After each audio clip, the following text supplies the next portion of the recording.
이제 발표 시작하겠습니다.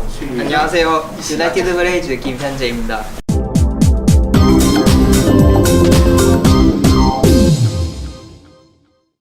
저는 AWS 코리아 유저 그룹에서 도쿄 소모임 총무를 일단 하고 있고요.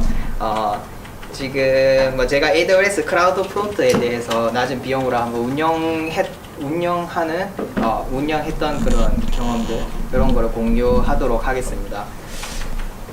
아까 전에도 산충님에서 발표하신 거에서 CF라고 이렇게 말씀하셨는데, 그 CF가 클라우드 프론트 약자입니다. 먼저 이제 낮은 비용으로 운영할 수 있다라고 하면은 예 라고 할 수 있습니다. 자, 먼저 CF 클라우드 프론트에 대해서 한번 알아볼 건데요. 클라우드 프론트는 AWS의 CDN 서비스입니다. CDN 서비스는 글로벌 컨텐츠 네트워크 이렇게 할 수 있는 서비스인데, 주요 기능이 매니지먼트 콘솔로 이용을 해서 동적 컨텐츠도 있고 커스텀 SSL 등등등등등 있는데, 자세한 내용은 AWS 공식 홈페이지에 가시면은 잘 나와 있습니다. 그리고 AWS는 글로벌 서비스이기 때문에 이제 글로벌 인프라를 활용을 해서 CDN 서비스를 원활하게 할 수 있도록 이렇게 구축을 해서 서비스를 내놓고 있습니다. 자, 간단한 용어인데, CDN은 컨텐츠 효율적으로 배포할 수 있는 그런 시스템이고, 엣지 로케이션은 그 로케이션에 대한 캐시 서버라고 할 수 있습니다. 이제 컨텐츠도 이제 정적 컨텐츠라 동적 컨텐츠가 나뉘는데, 이제 정적 컨텐츠 같은 경우에는 이제 이미지, 비디오, 자바스크립트, CSS 이제 바뀌지 않는 그런 데이터. 그리고 동적 컨텐츠는 리얼타임으로 뭔가 해야 된다든지, 아니면 아작스로 이렇게 어떤 똑같은 값으로 넣어도 다른 값이 나올 수 있는 그런 게 이제 동적 컨텐츠가 됩니다. 아마 클라우드 프론트는 그 두 개 다 이렇게 지원이 되고, 아까 전에 이제 그 API 게이트 상중님께서 발표하신 API 게이트랑 람다랑 이렇게 연동해서 쓴다라고 하셨는데, 그 API 게이트도 클라우드 프론트로 이제 이루어졌는 걸로 알고 있습니다. 그래서 이 클라우드 프론트는 프리티어 요금, 이제 맨 처음에 이제 가입을 하면은 1년 동안 프리티어 요금 안에서 무료로 쓸 수 있는데, 요거는 이제 한 달에 50기가 데이터, 그리고 200만 건 HTTP, HTTPS 리퀘스트 요금을 지원하고 있습니다. 먼저 이제 낮은 요금으로 운영하기가 주제이기 때문에 이제 기능적인 요소보다는 이제 요금 면에 대해서 한번 알아보도록 하겠습니다. 요금은 이제 그 클라우드 프론트에서 클라우드 프론트에서 밖으로 나가는 데이터 요금이 이제 일본 같은 경우에는 1GB당 0.14달러, 그리고 이제 초기 10TB, 40TB 등등등이 있는데, 거의 10TB까지는 0.14달러로 이제 이용을 할 수 있습니다. 나머지는 이제 10TB 이상부터 예약 요금을 할 수 있는데, 그 AWS 영업 담당자를 이렇게 커밋 얼마 이렇게 하고 이런 식으로 협상을 하면은 가격을 되게 낮출 수 있습니다. 그리고 이제 HTTP 메서드에 대한 요청인데, 이제 컨텐츠 파일을 가지고 오려고 하면은 먼저 리퀘스트를 해야 되는데, 그 리퀘스트 요금이 이제 발생을 하게 되는데, 그거는 1만 개 리퀘스트가 나오면은 요금이 발생합니다. 그리고 203 코드인가? 프롬 캐시라든지 그런 리퀘스트도 다 과금이 되는 걸로 알고 있습니다. 그리고 오리진으로서 리전 데이터 전송인데, 이제 클라우드 프론트는 하나의 캐시 서버라고 보면 되기 때문에, 실제 데이터를 들고 있는 거는 S3라든지 아니면 자체 데이터 센터에 있는 데이터라든지 그거를 연동을 시켜줘야 합니다. 이제 그 연동을 하는데 AWS 오리진이라는 AWS 자체 인프라를 쓰고 있으면은 데이터를 이렇게 클라우드 프론트로 보내는 거는 무료이고, 반대로 이제 클라우드 프론트에서 뭔가 S3 저장을 해야 된다라고 했을 때는 이제 위와 같은 과금이 들고요. 그리고 이제 AWS 오리진이 아닌 자체 데이터 센터라든지 AWS 같은 인프라가 아닌 다른 서버에서 가지고 온다고 하면은 또 위에 같은 요금이 들게 됩니다. 그리고 그 외 요금이 있는데, 무효 요청이라는 거는 이제 클라우드 프론트에 캐시가 당하면은 계속 오리진 데이터가 바뀌어도 그 캐시된 거를 계속 가져오기 때문에, 그거를 무효 요청을 하면은 자동으로 이제 전 세계 엣지 로케이션에 저장되어 있는 캐시 파일을 다 삭제를 시키고, 오리진에서 다시 새로운 파일을 가지고 옴으로써 이렇게 갱신을 해주는 그런 무효 요청 요금이 매달 1000개는 무료인데, 그 이상으로 가면은 요청 한 개당 0.005달러가 들게 됩니다. 그리고 이제 전용 IP 사용자 정의 SSL인데 이제 SSL이 보통 두 가지가 있어요. IP 전용이랑 SNI 그 서버 네임 기반으로 하는 SSL이 있는데 이제 커스터마이징한 IP 그 SSL을 등록하게 되면은 한 달에 600달러 정도의 금액이 듭니다. 그런데 이제 커스터마이징 아니고 자체적으로 나오는 퍼블릭 URL cloudfront.net 이거는 HTTPS랑 HTTP도 무료로 쓸 수 있기 때문에 이제 서버 네임에 대해서 커스텀 도메인, 자체 서비스 도메인 네임 그런 코다와리가 없으면은 그냥 이렇게 퍼블릭으로 쓰시던지 하면 될 것 같습니다. 이제 요금을 줄이기 위한 이제 팁을 들어갈 건데요. 먼저 개발자 관점과 비즈니스 관점을 한번 따로 볼 수 있을 것 같습니다. 이제 요거는 되게 많이 재미있는 이미지인 것 같은데 이제 프로젝트 리더가 이하고 프론트는 이렇고 영업은 이렇게 하고 실제로 이제 코스트는 이만큼 들고 이런 게 있는데 이제 이런 개발자 관점 비즈니스 관점에 보고 이제 클라우드 프론트 요금을 어떻게 줄이는지 한번 알아보도록 하겠습니다. 이제 먼저 개발자 관점인데요.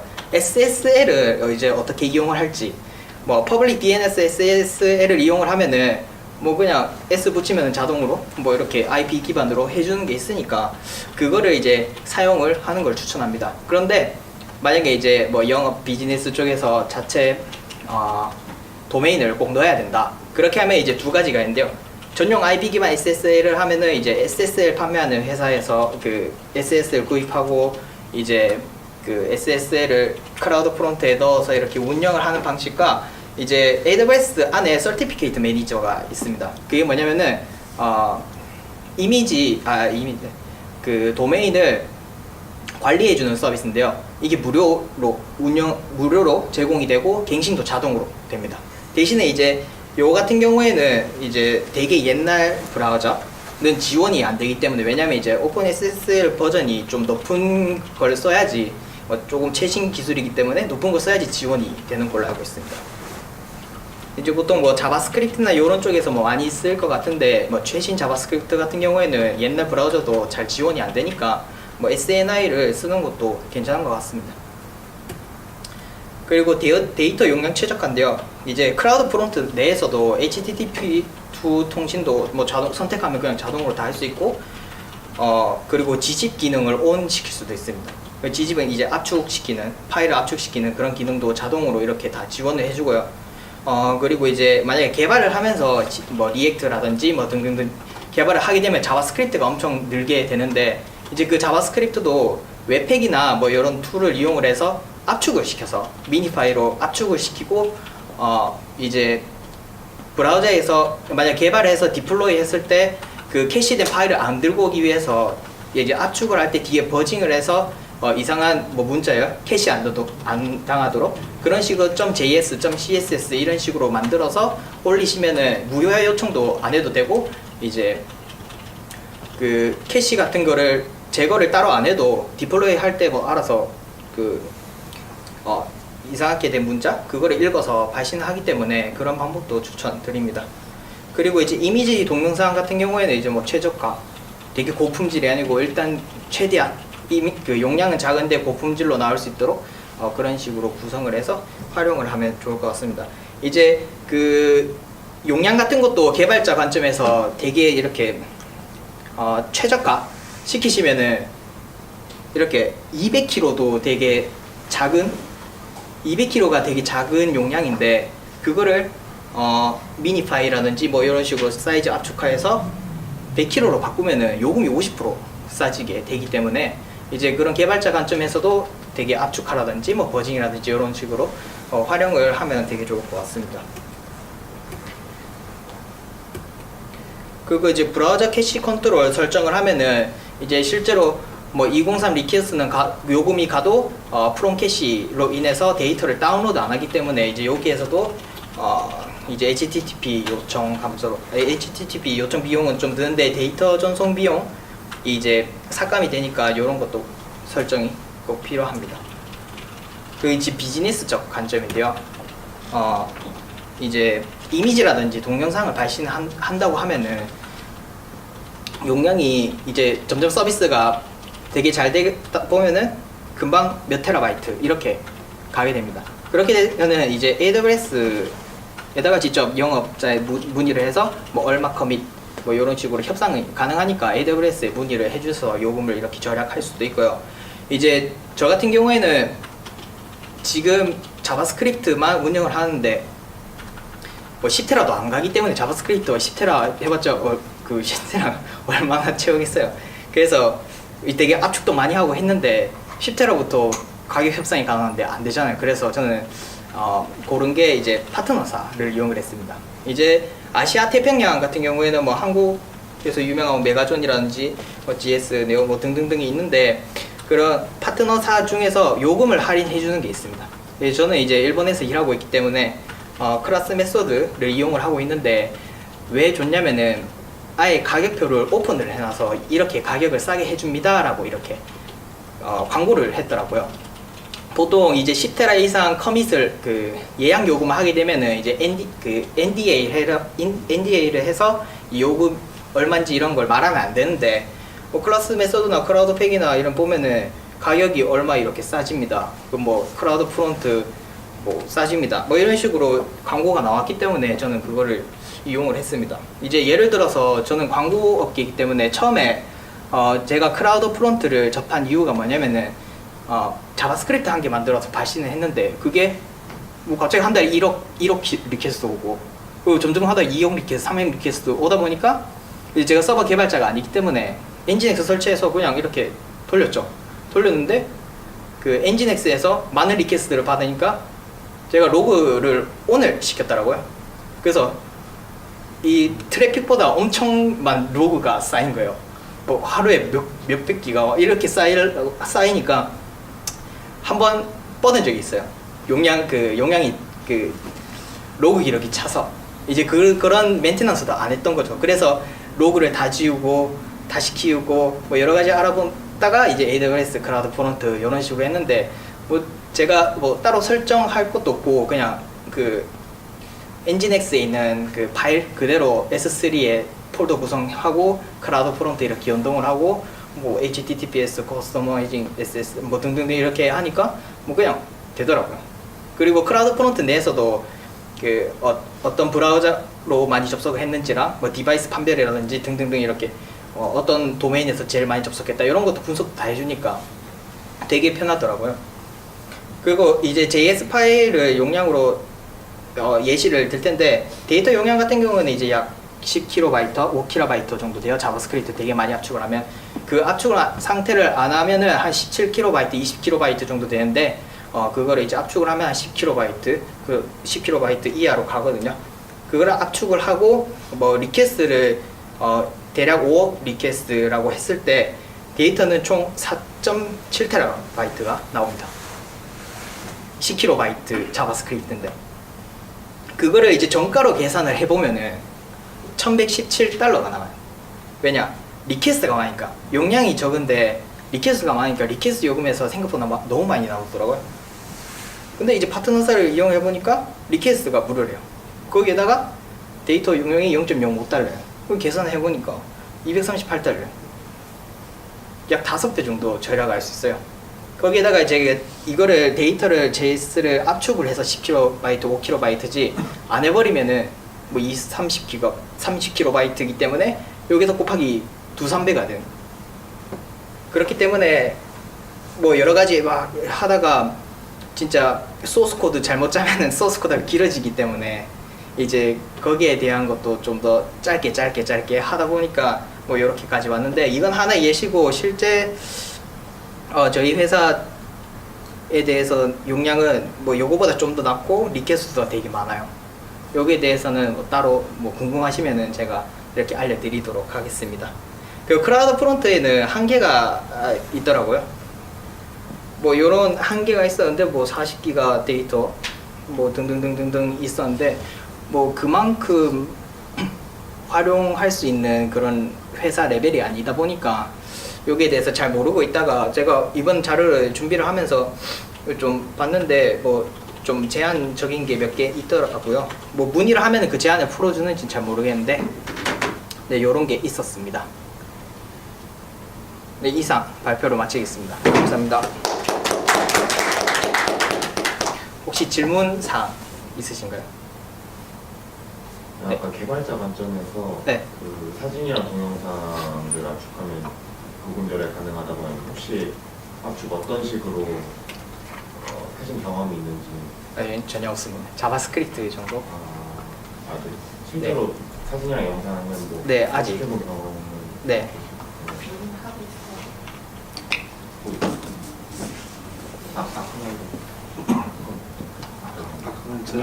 지금 제가 하는 프로젝트 혹시 그 광고 플랫폼은 이제 기본 광고 나가는 게 동영상이랑 이미지이다 보니까 그 엔코딩 툴을 만들 수가 없어요. 그래서 보통 이제 광고 동영상을 광고주한테 받으면 한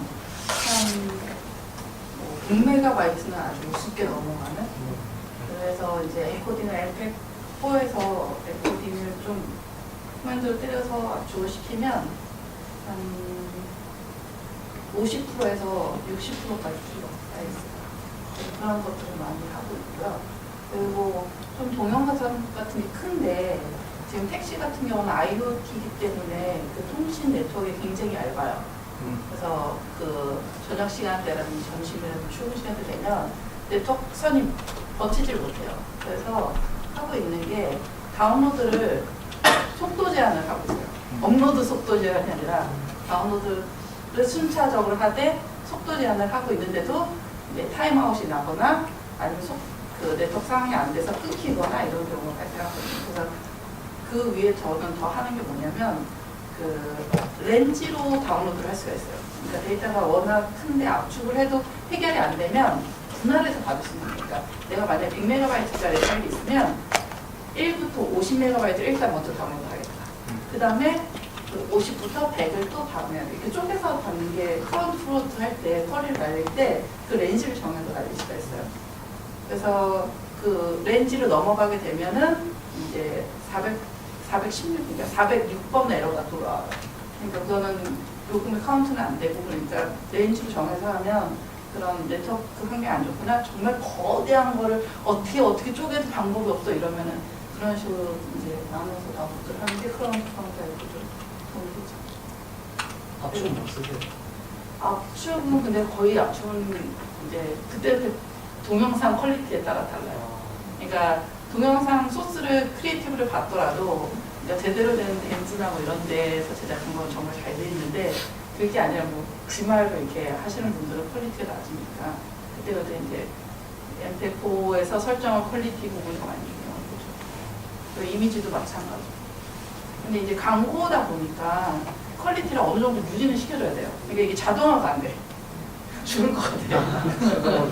사람 눈을 보고 판단해. 그래서 아직은 그렇게 안건이 많지는 않으니까 그래서 예전에 제가 슬랙에서 엘렉트론 JS를 올린 적이 있어요. 그걸 왜 올렸냐면 그 엔코딩 툴을 만든 거예요. 왜냐하면 그 MP4 엔코딩을 때릴 때마다 코멘트 계속 때리고 있는데 그거는 엔지니어만 할 수 있잖아요. 근데 이제 그 광고 크리에이티브 올리는 사람은 일반 그냥 오퍼레이션 하는 분들이거든요. 그래서 그분들 쓰시라고 클릭하시고 플레이도 됩니다. 그러니까 퀄리티도 이렇게 해서 슬라이드 조절하시면 됩니다. 이렇게 한 툴을 만들려고 엘렉트론 JS로 그 어플리케이션 하나 만든 게 있었거든요.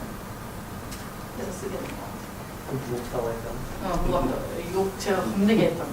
오면 내가 있어. 이거 있을 수 없는 일이야. 그런 게 있어요. 혹시 다른 질문? 네.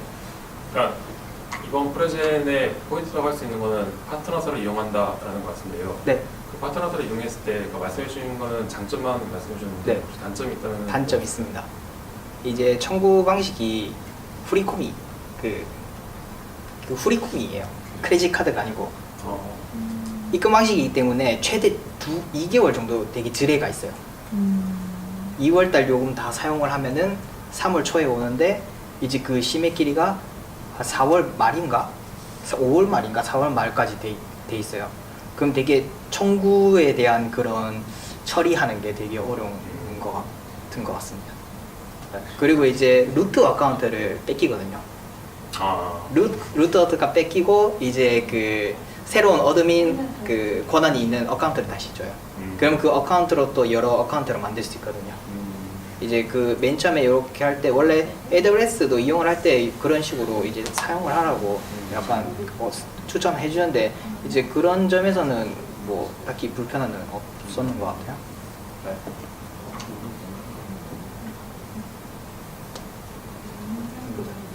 아니, 몇 억 번 다운로드가 된 JS 파일은 무슨 파일이었어요? 이제 산의 기밀인가요? 네? 산의 기밀? 사내 기밀은 아니고 이제 광고 시스템에서 오버레이 광고라는 게 있어요.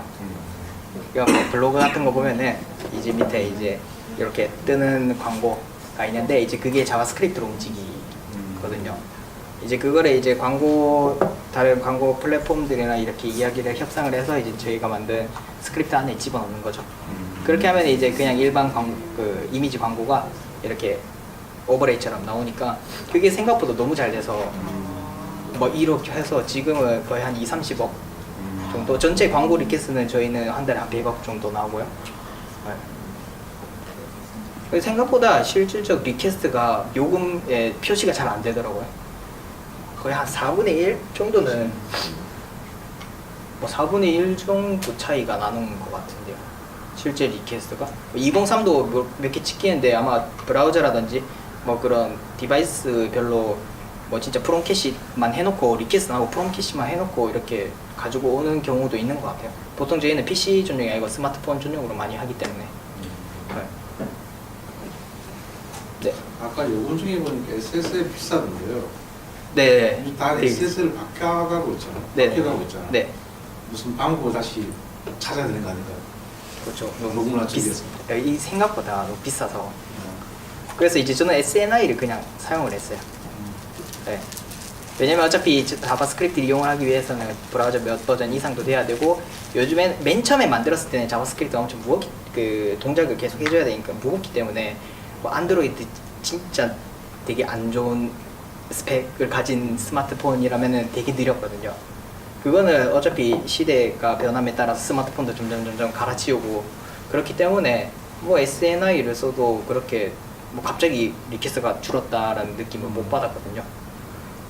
그걸 아니면은 이제 좀 되게 사이트 특성에 따라 다른데 뭐 가라켓 뭐 지원을 한다는 사이트라든지 아니면은 유저가 되게 연령대가 되게 높으신 분들 이런 그런 유저에 따라서 다른 것 같아요. 약간 참고를 좀 저희 쪽 사이트에서 이제 가락기로 포기하게 되거든요. 네. 그리고 아예 이제 낮은 버전 뭐 퍼센테이지가 사이트 카탈리스트 나오는데 아주 낮아요. 근데 그걸 대응하기 위해서는 공수가 엄청나게 되거든요. 네. 그냥 가라. 움직이면 됐어. 안 움직이면 미안. 그런데 상자 끊는 것도 방법일 것 같아요. 그래서 이제 저희는 다른 플랫폼들 광고를 또 쓰니까 다른 플랫폼 광고도 보면은 몇 쿠키, 뭐 서드파티 쿠키 뭐 이런 거 쓰기 때문에 구글에서도 몇 버전 이상만 지원을 한다 이런 식으로 폴리시가 다 돼 있거든요. 약관을 보면은. 네.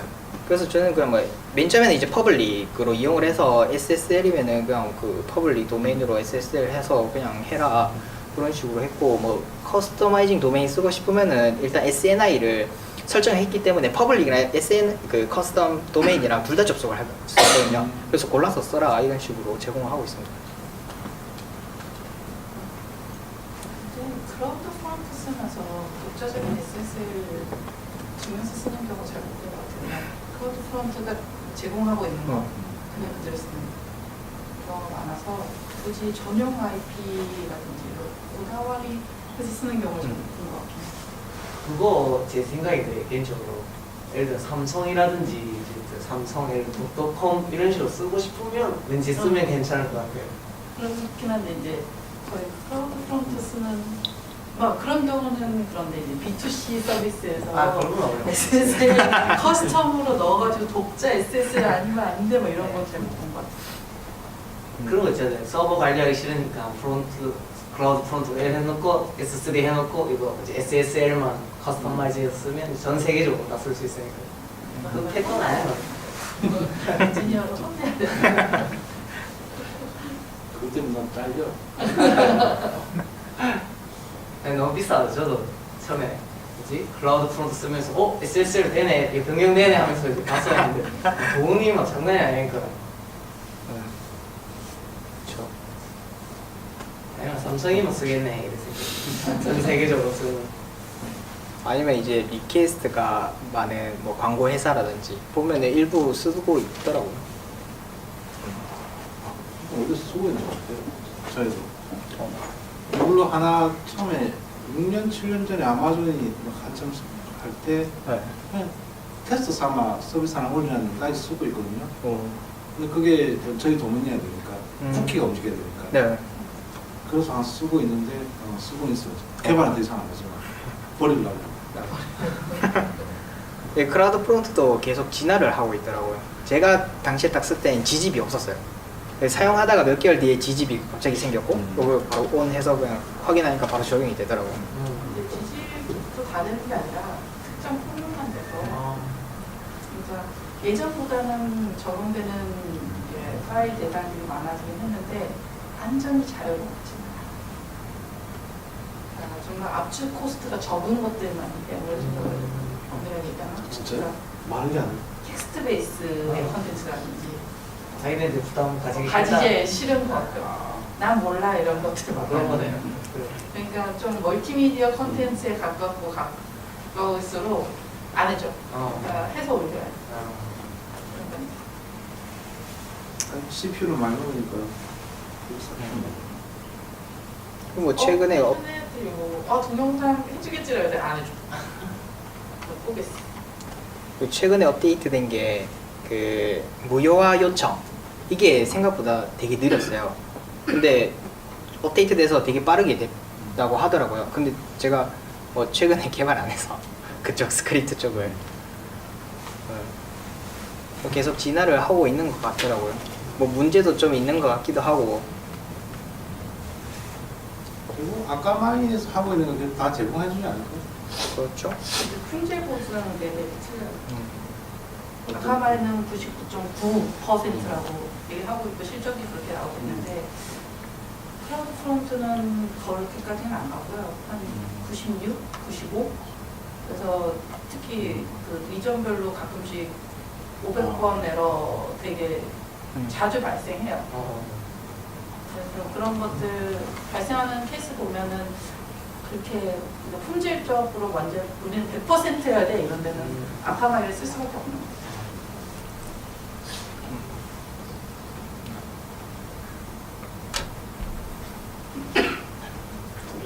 네.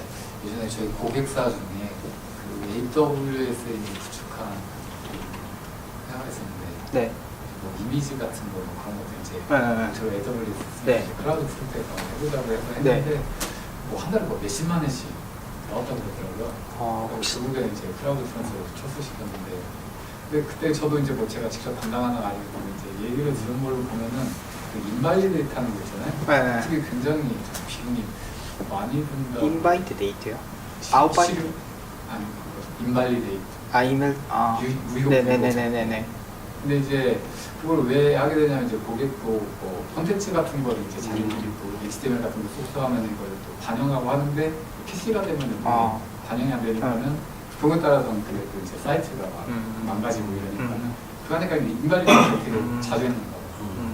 근데 그게 몇십만 원씩 나온다고 그래가지고 과연 싸다고 참 운영하기 되게 어렵다는 좀 생각이 들더라고요.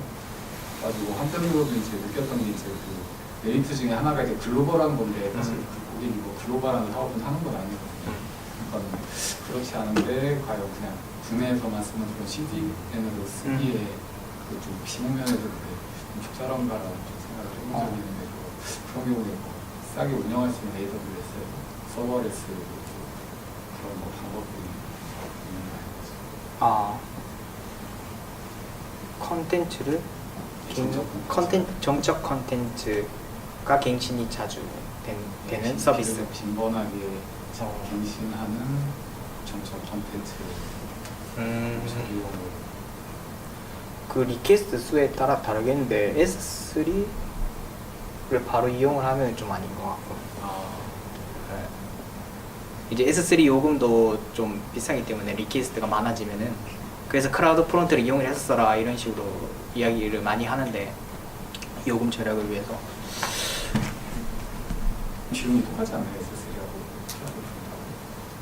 그런 점에서 그 비용이 싸게 되는. 커밋 비용이 되게 다르죠. 요금이 기가바이트 전송당 가격이 아마 조금씩 많이 다른 걸로 알고 있어요. 파트너사를 이용해 보면은 뭐 데이터 전송료 뭐 3% 오프 뭐 이렇게 되는데 크라우드 프론트가 압도적으로 되게 많이 할인이 되고 있어요. 50 몇 프로 할인 이런 식으로 광고를 하고 있으니까 아마 그 할인율에서 되게 다르다고 생각됩니다.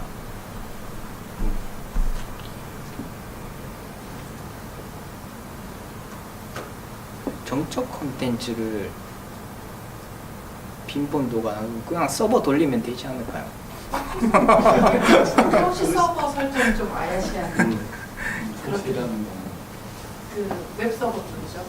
그러니까 캐시를 이제 두 군데서 저는 그러니까 웹 서비스에서는 두 군데 설정이 되게 중요하다고 생각을 해요. 그러니까 콘텐츠에 실질적으로 놓여져 있는 장소, 그러니까 S3라든지 CDN 이쪽이 되고 또 하나는 그 불려진 것들에 대해서 이미 요청해서 이미 서버가 알고 있는 것들에 대해서 서버가 기억을 하고 있어야 되거든요. 근데 서버가 그 캐시를 관리를 안 하는 경우가 많아요. 아니면 그 타이밍이 굉장히 디테일이 굉장히 짧거나 그런 경우가 있어서 저는 양쪽 다 보는 거 되게 중요합니다. 단순히 CDN 넣었으니까 완성 오케이야 이거는 굉장히 위험한 말씀입니다. 더더구나 정적 페이지라고 한다고 하면 할수록 분명히 프록시 서버에서 커버되는 영역이 많을 거란 말이죠. 이제 콘텐츠 자체는 영역인데요. 그 정적 콘텐츠 자체는 정적인데 아까 말씀드린 대로 근데 패션 사이트 같은 경우는 그때 옷 상품 그 이미지 같은 것도 다 CDN에 있었거든요. 계절 바뀌거나 이럴 때마다 되게 빈번하게 임신하다 보니까 뭐 이제 캠페인 하려면 광고도 띄었다가 그러니까 정적이긴 한데 그 갱신민으로 높은 콘텐츠를 저런 식으로 과금을 하면은 굉장히 좀 불리하다는 생각이 들어요. 그럴 때좀 브라우저 캐시는 어떻게 보는지 좀 브라우저 페이지, 그러니까 브라우저 그러니까 클라이언트 사이드에 브라우저 캐시에 어떤 제약을 준 건 아닌가라는 생각이 좀 들어요. 그러니까 캐시라는 게 서버 사이드도 있지만 컨텐츠를 실질적인 부분, 그다음에 그걸 전달해 준다는 웹 서버, 그다음에 결국은 클라이언트 사이드에서 한 번 불러온 거를 계속 불러온다는 이런 것들이 다 유지가 재활용이 되는 부분이 유지가 안 된다면 분명히 그거는 단순히 크라우드 프론트 자주 갱신하니까 높다라는 거는 좀 이런 것들 다 잘 돼 있는데도 높다인가 아니면 안 돼 있으면서도 높다고 느끼는 건가 라는 문제가 저는 있다고 생각해요. 그래서 특히나 이 C 사이트에 대해서는 그 부분 쉽게 얘기하기가 어려운 것 같아요.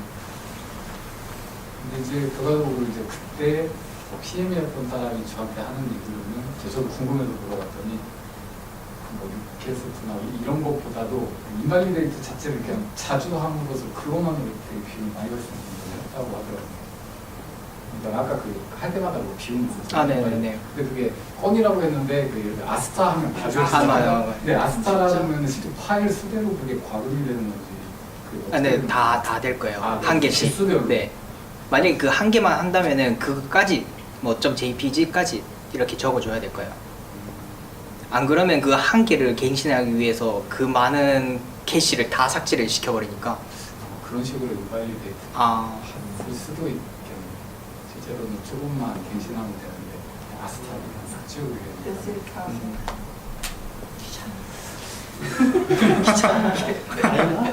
귀찮게 아스타가 편하긴 하지.